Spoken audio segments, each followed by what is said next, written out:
I'm Damian Figueira. This is my second year officiating. I currently officiate in the American Hockey League, the Ontario Hockey League, and the Ontario Hockey Association. And just prior to starting officiating, I finished playing at York University. Officiating in the GTHL was incredibly valuable to my development. I was able to skate 200 games last year in the GTHL and make mistakes, and I was able to skate with senior officials that exercised a great amount of patience with me and helped me develop along the way. I was working in an environment that I was able to make mistakes, and everybody was super patient and super understanding of my development path. Without that time spent in the GTHL, I don't think I'd be as confident as I am right now on the ice.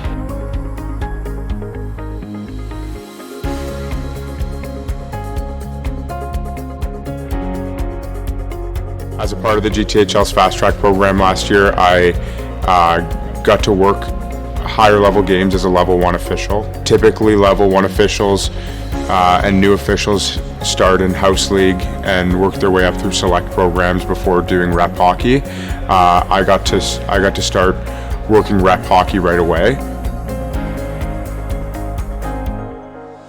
Going from playing to officiating is an incredibly smooth transition. You've developed a skill set your whole life, learning how to skate, learning the game. You don't even know it, but you know so much about the game that you may take for granted, and those skills transition quite smoothly into officiating. Being on the ice is something I love. I like competing, and I want to try to be the best that I can be, and I still get to do that as an official, and I get to showcase that every time I go on the ice. While you develop knowledge of the game through playing, officiating can be different. While the skills and knowledge I learned while I was playing helped me transition to officiating, there's still a lot to learn. Being on the bench or being on the ice, you can see when there's an offside, an icing, or a penalty, and it's pretty easy to identify that while you're playing, but there's so much to watch as an official that can be overwhelming once you actually put a jersey on and you're out there on the ice. I didn't think it would be easy, and I didn't think it would be a smooth transition. I actually transitioned smoother than I thought I would, but I was definitely intimidated once you step on the ice for a game and you have to make that first icing call or penalty call, and you have to be confident in your call. Positioning was another big thing that I had to learn and develop.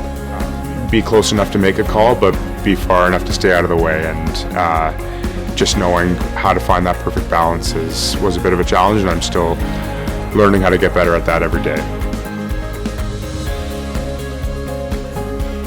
Getting to skate my first American Hockey League game last year in Toronto was super special. It was kind of unexpected. I didn't know that I was going to be working that game until that week. I skated the OHL Cup final a couple weeks before, which was an amazing experience. And then a week later, I found out that I was going to be refereeing a pro hockey game in my hometown. So that was super special. My family got to come watch. A bunch of my friends, my girlfriend, were all able to come to the game. And obviously, I was super intimidating. I was also making the transition from linesman to referee. While I felt I was thrown into the fire pretty quick, starting my officiating career in the GTHL, that was another level of it. The opportunity I had to work in the GTHL is I got to meet so many officials that have been doing this for so long and helped me develop, and just gave me someone to talk to throughout the course of the season. I was paired up with a mentor. His name is Troy Whetstone, and we got to work a lot of games together. That was actually a part of the Fast Track program, that I got to work a lot of games with Troy, and it was nice working with senior officials, but actually getting to see Troy on a consistent basis got him to give me tips and feedback and let me know how I've developed, and he was super patient and kind of held my hand a little bit at the beginning. Just gave me a lot of positive reinforcement, helped me along the way, and he wasn't the only guy. There was other guys like Ben Venditti, Cameron Finney, Shane Steenhook that actually had reffed my games while I was playing, and I had remembered them from when I was playing, and being able to work with them and already had developed a relationship with them made that transition smoother.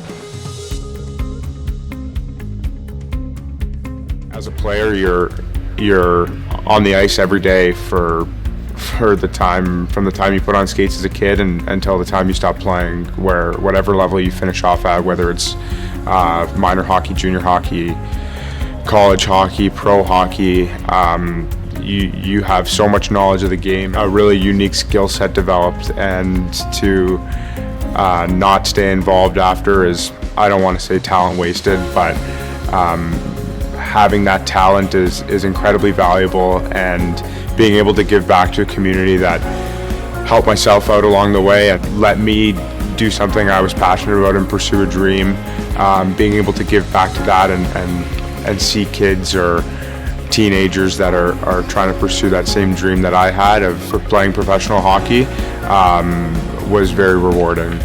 Officiating can seem unrewarding because you never win or lose as an official, but there's something about calling a good game that makes you feel good. I think everybody remembers when mistakes were made in a game, or when there was an official they didn't like, or when an official made a bad call and they were upset about it, and you can challenge yourself to be